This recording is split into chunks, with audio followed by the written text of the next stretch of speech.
ഇനി വീട്ടു റേസ് വേണ്ട.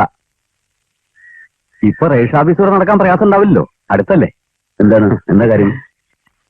റൈറ്റർ കൊണന്നിട്ട് കുറച്ച് ദിവസമായി. അന്ന് പറഞ്ഞ ആധാരം തറവാട്ട് സ്വത്ത് ട്രസ്റ്റ് ആക്കല് വായിച്ചു നോക്കാം. ഓ, അതങ്ങനെ നിൽക്കട്ടെ. അന്ന് ഞാൻ ആകെപ്പാടെ ഒരു പരിഭ്രമത്തിലായപ്പോ ഇപ്പൊ നമുക്ക് ധൃതി കൂട്ടേണ്ട കാര്യമില്ലല്ലോ. ട്രസ്റ്റ് ആക്കിയ പിന്നെ വേണ്ടി വന്നാൽ ഒരു കഷ്ണം വിൽക്കാനും പറ്റില്ല. ടൗണിൽ ഒരു സ്വന്തം സ്ഥലം വേണമെന്ന് പിന്നെ മാലിന്യക്ക് തോന്നിയാലോ? നമ്മൾ അതും ആലോചിക്കണ്ടേ? ഓ, ഇഷ്ടം പോലെ. മുദ്രപത്രത്തിന് 300 റുപ്യ, എഴുത്തുകാരന് 120. അത് ചെറിയമ്മടയിൽ ഏൽപ്പിച്ചാൽ മതി.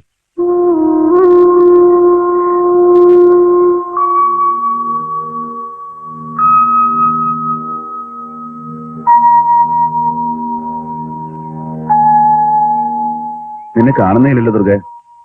ഞാൻ രാവിലെ നേരത്തെ വരാറുണ്ട്. വാതിലടച്ചിട്ട് പ്രാണായാമോ യോഗാഭ്യാസമൊക്കെ ചെയ്യുന്ന നേരാവും. വെറുതെ ശല്യപ്പെടുത്തണ്ടല്ലോ. വൈകുന്നേരം നടത്തമാണ് പ്രധാനം. ഇപ്പൊ 1 മണിക്കൂറോളം നടക്കും.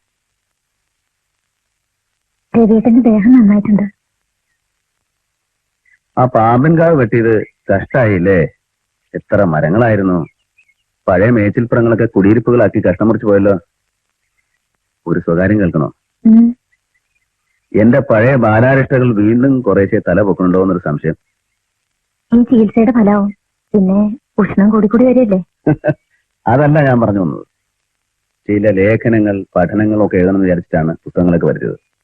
എഴുതാൻ മടുപ്പ്. എഴുതണമെന്ന് തോന്നുന്നതോ പഴയ വികൃതി തന്നെ. ആരോടും പറയണ്ട, കവിത. അതിനെന്താ, എഴുതന്നെ. ജീവിതം തിരിച്ചു കിട്ടിയതിന് ആരോടൊക്കെയോ നന്ദി പറയാനുണ്ട്. എഴുതിയേക്കും. ചിലപ്പോൾ പ്രസിദ്ധപ്പെടുത്തുക തന്നെ ചെയ്യും. പക്ഷേ പതിവില്ലാതെ കവിതയ്ക്കൊരു സമർപ്പണം ഉണ്ടാവും. വിളയൂർ ശ്രീദേവിക്ക്. തോട്ടത്തിൽ പണിക്കാരുണ്ട്, അവർക്ക് കൂലി കൊടുക്കണം. ഞാൻ പോട്ടെ.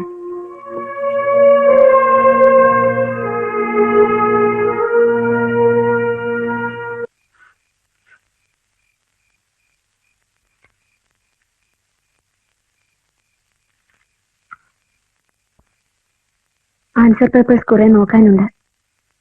ഞാൻ രാവിലെ ഹോസ്റ്റലിൽ പോവും. വീട് വഴിയണ്ട, കുറച്ചു കാലം ഇവിടെ തന്നെ നിൽക്കണം. എന്നാലും ആ വീടിരിക്കട്ടെ. അവിടെ നാളെ പുതിയ ആളുകൾ വരുന്നു. ഓ, സാധനങ്ങളൊക്കെ തൽക്കാലം എല്ലാം കൂടി രാജേന്ദ്രന്റെ കാർ ഷെഡിൽ വെച്ചിട്ടുണ്ട്. ഈ ട്രീറ്റ്മെന്റ് എന്ന് വെച്ചാൽ പ്രത്യേക ദിനചര്യകളാ. ഇവിടെ തന്നെ നിന്നാലും ശരിയാവും.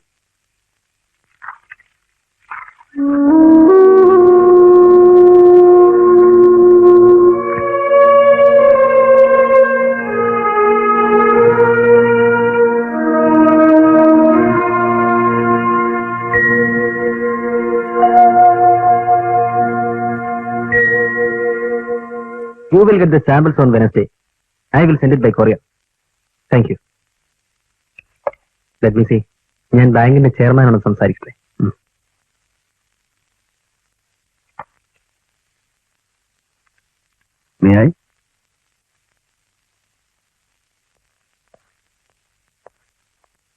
ഹലോ രാജേന്ദ്രൻ. രവിയേട്ടൻ വിളിച്ചാൽ മതിയായിരുന്നല്ലോ. ഞാൻ കാർ അയച്ചു തരുമായിരുന്നു. ബസ് യാത്രയുടെ രസം ഇടയ്ക്ക് അറിയണ്ടേ? ഇപ്പൊ ആവശ്യമല്ല. എനിക്ക് അവിടെ ഒന്ന് കാണാൻ പറ്റിയില്ല. സീസൺ അല്ലേ. ബയേഴ്സ് വരാൻ തുടങ്ങിയ കൂട്ടത്തോടെ വരവ്. How do you feel now? First class. യാത്ര പറഞ്ഞ് നഗരത്തോട് വീണ്ടും വന്നൊന്ന് കുശലം പറയണമെന്ന് തോന്നി. ചില ഫ്രണ്ട്സിനെ കാണണം, ഒരു പക്ഷേ ഓഫീസിലും കയറണം. എനിക്കിതൊരു സെലിബ്രേഷൻ ആണല്ലോ. കഴിയുമെങ്കിൽ സ്പിൽബർഗിന്റെ പടം കൂടെ കണ്ടിട്ട് സന്ധ്യയ്ക്ക് മുമ്പ് മടങ്ങണം. Good, very good. സന്ധ്യയ്ക്ക് എനിക്ക് യോഗ, മെഡിറ്റേഷൻ, കഷായം ഒക്കെ ഉണ്ട്. എല്ലാം പെട്ടെന്ന് കഴിക്കണം. താൻ ഫ്രീ ആണോ? ഒരു റൗണ്ട് ഫിലിം വേണ്ടെന്ന് വെക്കാം. ഞാൻ ഫ്രീ അല്ലല്ലോ. അർജന്റ് ആയി ചില ഫാക്സ് മെസ്സേജസ് വരാനുണ്ട്. ഉടൻ റിപ്ലൈ കൊടുക്കേണ്ട കേസുകളാണ്. എറണാകുളത്ത് പോയി വണ്ടി വന്നോ? ഇല്ല സാർ, വണ്ടി ഇല്ലല്ലോ. ഞാനൊരു ടാക്സി വിളിച്ചുതരാം. വേണ്ട, ഞാൻ മാനേജ് ചെയ്തോളാം. അതിലും പ്രധാനം എനിക്ക് തന്നോട് വേറെയും ചിലത് സംസാരിക്കാനുണ്ട്. ആളുകൾ പുറത്ത് വെയിറ്റ് ചെയ്യുന്നു. ഈ ആഴ്ച മുഴുവൻ ഞാൻ ബിസി. ഒരു അരമണിക്കൂർ. ആളുകൾ കാത്തിരിക്കുന്ന ഒരു വേട്ട. ഇൻഷുറൻസുകാരോട് വരാൻ പറ. Nice to see രവേട്ട.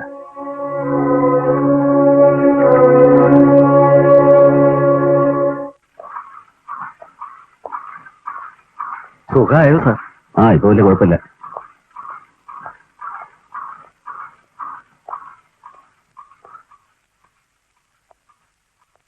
നമസ്കാരം.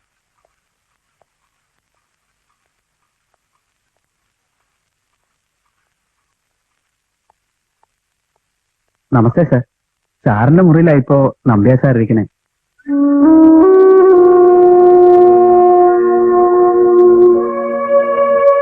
സാർ ചായ പറയണം. വേണ്ട.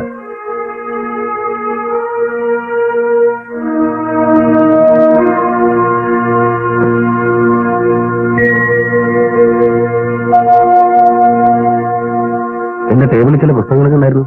ഒന്നും മാറ്റിട്ടില്ല സാർ. നമ്പ്യാർ സാർ ഇവിടെയാണ് ഇപ്പോൾ ഇരിക്കണമെന്നേ ഉള്ളൂ. മാറ്റണമെന്ന് പറഞ്ഞപ്പോഴാ സാർ ആസ്പത്രിയിൽ നിന്ന്.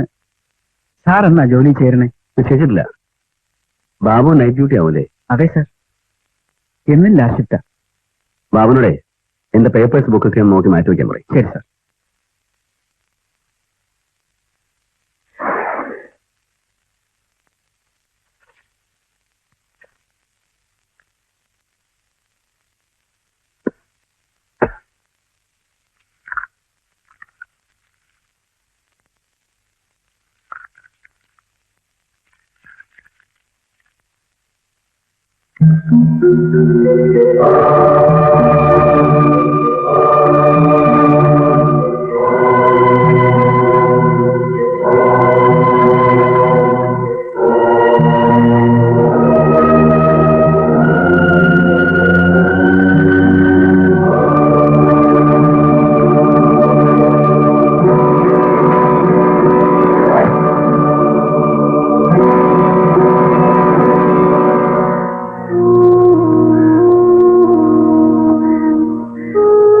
ബസ് യാത്ര കൊണ്ട് ക്ഷീണിച്ചോ? ഏയ് സാറില്ല. രവി പോണത് മാലിനിക്ക് അറിയില്ലേ? ത്രൂ ബസ് കിട്ടിയില്ല മാലിനിക്ക്. കോളേജിൽ റിസൾട്ട് തയ്യാറാക്കണ പണിയുണ്ടെന്ന് പറഞ്ഞു. ഒരുമിച്ച് പോവായിരുന്നില്ലേ? എനിക്ക് വേറെ ചില സ്ഥലങ്ങളിലും പോകാനുണ്ടായിരുന്നു. ആഫീസുകാരെ എന്ത് നിശ്ചയിച്ചു? തൽക്കാലം ഞാൻ ചേരുന്നില്ല. ചെലവിനുള്ളത് നമുക്ക് തോട്ടത്തിൽ നിന്നും കൃഷി നോക്കിയായിട്ട് കിട്ടില്ലേ? കൃഷി ഇപ്പൊ നഷ്ടാ. കാലാകാലം ചെയ്തു വരുന്നത് നിർത്തേണ്ടത് ഞങ്ങൾ കൊണ്ട് നടക്കുന്നേ ഉള്ളൂ. തേങ്ങയ്ക്ക് കടലാസിൽ കാണുന്ന വിലൊന്നും കുറ്റിക്കാർ തരില്ല. അങ്ങനെ നഷ്ടം സഹിച്ച് എന്തിനാ കൃഷി നടത്തിക്കൊണ്ട് പോണേ? വിട്ടേക്ക. ചെറുമ ഞാൻ സന്ധ്യയ്ക്ക് കുടിക്കുന്ന ഒരു കഷായം ഉണ്ടായിരുന്നു. ഓ, അത് മറന്നു. ഉണ്ടാക്കാം. ചെറിയമ്മയ്ക്ക് വയസ്സായി. കുഞ്ഞ് അടുക്കളയിൽ നിന്ന് പണിയെടുക്കാൻ വയ്യാണ്ടായിരിക്കുന്നു. സഹായത്തിനൊന്നിനെ കിട്ടാനും ഇല്ല. പുറം പണിക്ക് പോയാൽ 35-40 കിട്ടും. പിന്നെ ആരെങ്കിലും അടുക്കള പണിക്ക് നിൽക്കുവോ?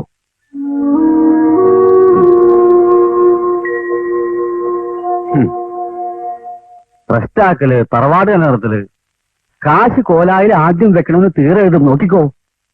അതൊക്കെ കേട്ടാലെന്താ? ചെറിയമ്മോട് മക്കളോടുള്ളൊരു സ്നേഹം. വയ്യാണ്ടാകുമ്പോ പണി പേറാൻ അവര് വേണല്ലോ.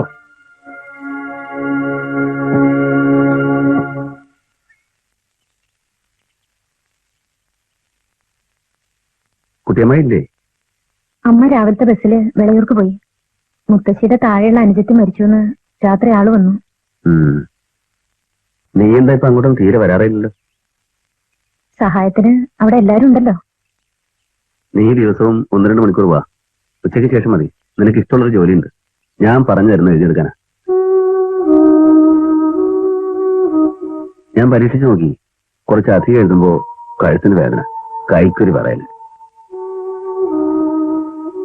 ഏട്ടത്തിന് എഴുതില്ലേ? എന്നെ കാര്യല്ലേ?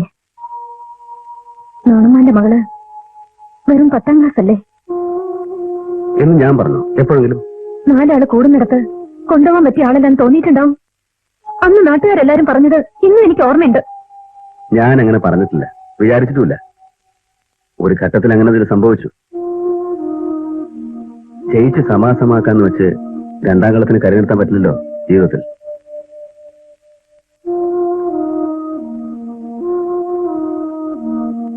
ദുർഗെ, ഞാൻ പറയട്ടെ. വിടൂ, കൈ വിടൂ. പണ്ട് അപഖ്യാതി കുറച്ചൊക്കെ കേട്ടിട്ടുണ്ട്. വീണ്ടും പുന്നാരം തുടങ്ങിയെന്ന് പറയിപ്പിക്കാൻ ഇടവരുത്തണ്ട. ഞാനെന്തു കൂടെ? എപ്പോഴും ഞാൻ അടുത്തുണ്ട്. വേദന സഹിക്കാതെ കരഞ്ഞപ്പോഴൊക്കെ എന്നെ സമാധാനിപ്പിച്ച നീയാണോ ഈ പറയുന്നത്? അത് എപ്പോഴാ കണ്ണടയാന്ന് വിചാരിച്ച് കിടക്കുമ്പോഴല്ലേ അപ്പൊ പറയാൻ അവകാശമുണ്ടെന്ന് തോന്നി. ജീവിച്ചിരിക്കുമ്പോ അവകാശക്കാർ വേറെ ഉണ്ടല്ലോ. രഹസ്യക്കാരിയാവാൻ ഞാൻ ഉദ്ദേശിച്ചിട്ടില്ലെന്ന് കൂട്ടിക്കോളൂ.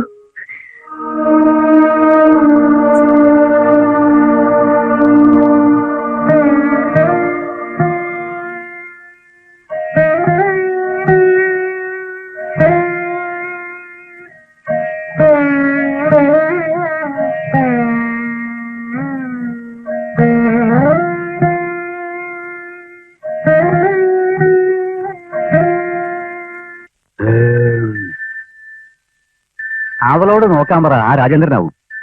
അവള് കുളിമുറിയിലാണെന്നാ തോന്നുന്നത്. എടുത്തോളൂ. ശല്യം.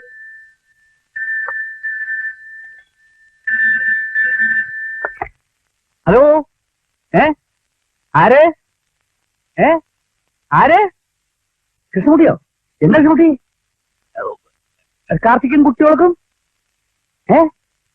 ഹലോ, ഒന്ന് കേൾക്കില്ലല്ലോ. ആ, നീ ഒന്ന് വെച്ച് നോക്ക്. ഞാനാ. എന്താ കൃഷ്ണൻകുട്ടി? എന്ത് കത്ത് കിട്ടിയില്ലേ? ആ, പത്രാമത്തെ കാര്യോ? അതെ, ഹരിജി ഇപ്പഴാ അയക്കണ്ട. ഹരിജി അയക്കണ്ടാന്ന്. അതിലേ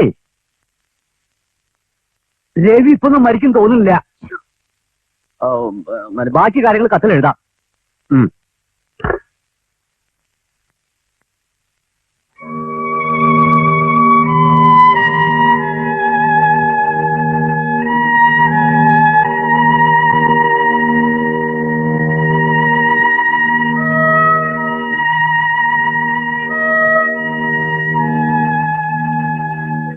പണ്ടാരോ പറഞ്ഞത് തെറ്റ്. മനുഷ്യൻ തനിച്ചല്ല മരിക്കുന്നത്, ജീവിച്ചിരിക്കുമ്പോഴാണ് അവൻ തനി.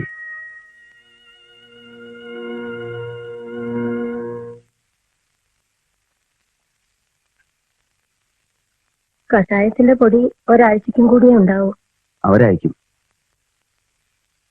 രാജേന്ദ്രനെ കണ്ടതേ ഇല്ലല്ലോ, അത്രയ്ക്ക് ബിസിയാണ്. എന്തോ വയസ്സ് ആരെങ്കിലും ഒക്കെ വരുന്നുണ്ടാവും. എനിക്ക് ഒരു മേജർ വർക്ക് ചെയ്യണമെന്നുണ്ട്. ഇടയ്ക്ക് വല്ല കോളം എഴുതാം. 8 മണിക്കൂർ ഡെസ്കിലിരിക്കുന്ന പണി വയ്യ. ഞാൻ ചീഫിന് എഴുതിയിട്ടുണ്ട്. കംപ്ലീറ്റ് ആയിട്ട് റിക്കവർ ചെയ്യുന്നവരെ ഇവിടെ 1-2 കൊല്ലം. ഹോസ്റ്റലിൽ ഒരുവിധം സൗകര്യങ്ങളൊക്കെ ഉണ്ടല്ലോ.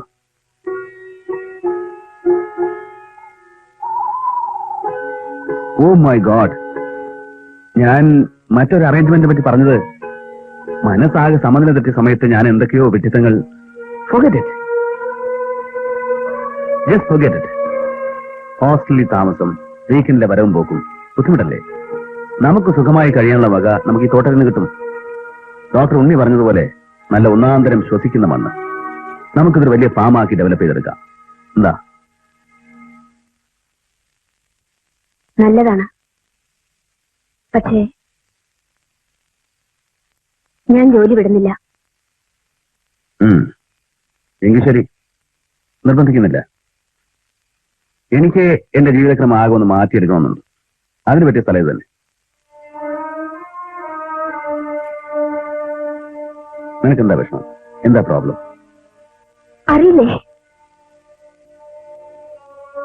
പുതിയൊരു ജീവിതക്രമം എനിക്കും കൽപ്പിച്ചത് ദാ ഇവിടെ വെച്ച് തന്നെയായിരുന്നു. അത് ചിട്ടപ്പെടുത്താൻ ഞാനും ഓടി നടക്കുകയായിരുന്നു. ഞാൻ മാത്രമല്ല. മരണം മുന്നിലെത്തിയെന്ന് തോന്നിയപ്പോ പലതും ആലോചിച്ചു പോയി. ആ കൺഫ്യൂഷൻ പെട്ടതായിരുന്നു ഞാൻ പറഞ്ഞതൊക്കെ എന്ന് വെച്ചോളൂ. പറഞ്ഞത് അത് മാത്രമല്ല, ജീവിതത്തിന്റെ വലിയൊരു കണക്കെടുപ്പ് നടത്തി മറന്നു കിടന്നതൊക്കെ വലിച്ചു പുറത്തിടുകയും ചെയ്തു. ഞാൻ റിപ്പീറ്റ് ചെയ്യണോ? I can repeat word you said word by word.